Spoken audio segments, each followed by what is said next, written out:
Hi, this is Jonathan with Game 2 of Round 7 in the February Legacy Challenge. I'm playing my Devilish Canadian Threshold deck again against Miracles, the third match I play against Miracles in the tournament.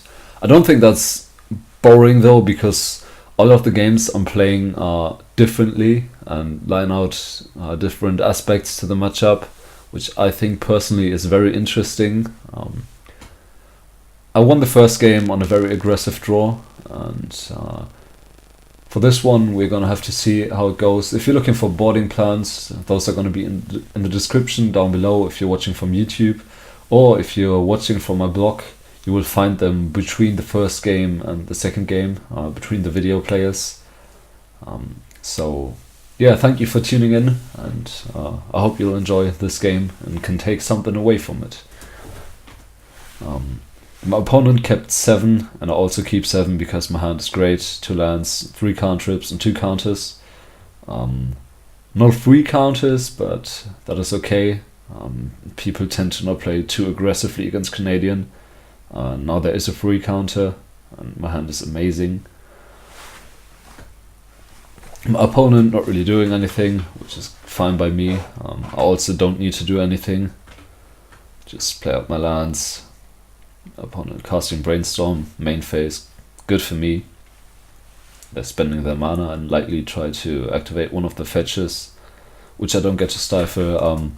I cast the end step Brainstorm because before the Brainstorm I'm on 7 cards in hand and I don't have any more land drops. I don't want to play the Nimble Mongoose because then I would need to tap down to just 1 blue source, which is not ideal. I think I'm going to shuffle away one of my lands and draw the Nimble Mongoose next turn, but I can also see myself shuffling away the Nimble Mongoose and just drawing 2 lands. So interestingly, I just put the Mongoose and the Ponder away, which is essentially shuffling away the Mongoose. Just I don't really need the Nimble Mongoose. There's a counterbalance, which obviously is going to get hit with Spell Snare. And there's a Pyroblast, and this is already annoying because now I have to 2-for-1 myself. Likely. I'm going to have to Brainstorm here.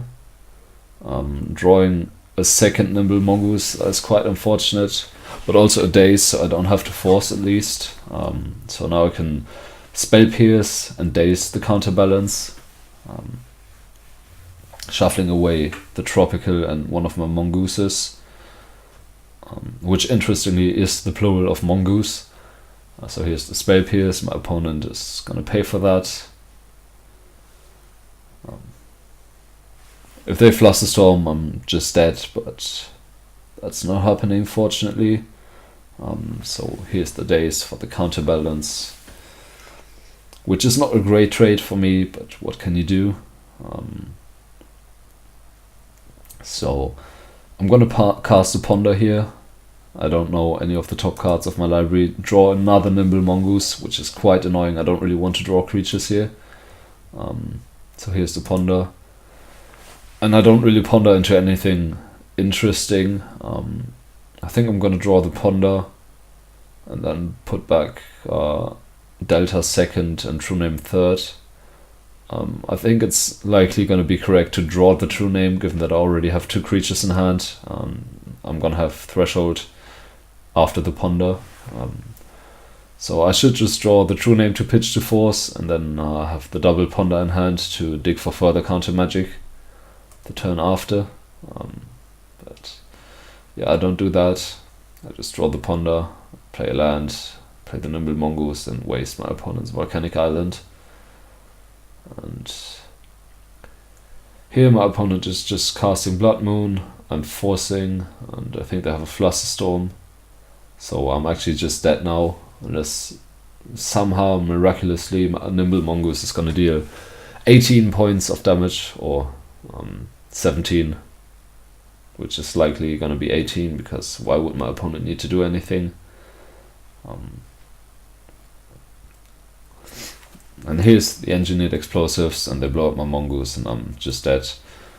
I think this is a good game to outline why I think you need Winter Orb in the matchup, you usually win the first counter war, and sometimes maybe the second as well. But pretty soon your counter magic is gonna get outclassed. As you can see, I had to 2-for-1 myself on the counterbalance, then again on the Blood Moon, and then the Blood Moon still resolved.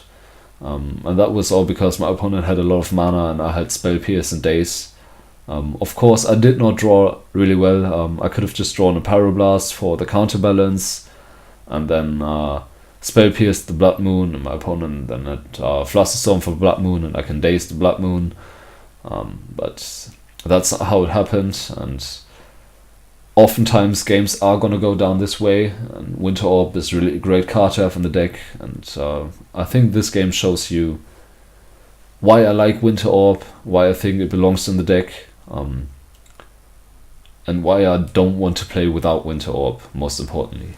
Thank you for tuning in, and see you with Game 3 in a bit.